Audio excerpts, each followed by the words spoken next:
next one, I've got festivals with booths. Okay, so let's just say you managed to get a booth, you've got yourself a nice spot, and generally they're 10 by 10 spaces, whatnot. So what do you do at this booth? Same thing as when you're just walking around.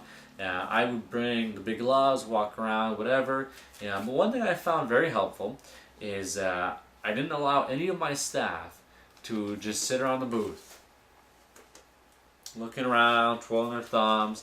At first my staff didn't like it, but I never give my staff chairs. There's no chairs behind the booth. We're all standing. We're all shaking. We're moving around. We look a little bit more alive, not just dead, sitting on the chair reading a book or a magazine, hoping somebody approaches your table. Now, one thing I actually found very effective is I would never stand behind the table. Okay, a standard design is they put 10 by 10. They put the table right at the end of the booth, and they would sit behind. I didn't really like that, so what I did is I put the table on the back of the booth. Okay, so people kind of come into your home. Now, I didn't stand in my booth. I always stood on the outside of my booth. That way there, I looked more like just somebody part of the festival. They would walk by and they notice an empty booth. Almost, 9 out of 10 times, if it's an empty booth, somebody will just walk in and take a quick peek around and see what's there because they think they're safe. If there's nobody there, they're not going to be jumped by a salesperson. At that point, I would stroll in and strike up a conversation. Ask for what you have at the booth. Get rid of all the salesy stuff. These are festivals. People aren't really there to buy anything. They're just there to hang out, they're here to have fun. So I put tons of pictures. Always loads of pictures.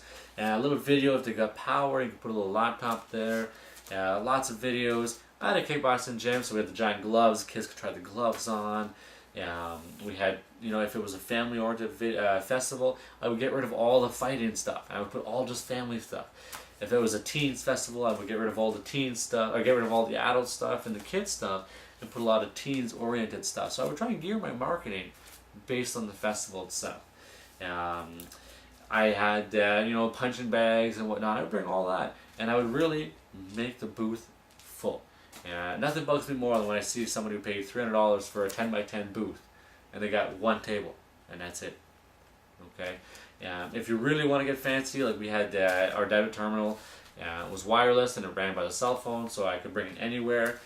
We would have on-the-spot membership deals. Okay, but we didn't push it. It wasn't pushed because if you put a big sign, membership deals, then everybody's gonna feel like they go to that booth. It's a sale. So we had it in the booth, tucked away. Once they came in, they seemed interested and they were liking the pictures and whatnot. And now we always gave a 2 free week trial, but we would tell them, hey, if you sign up today, you're going to get 20% off, plus we're going to add that 2 free weeks to your membership. Okay?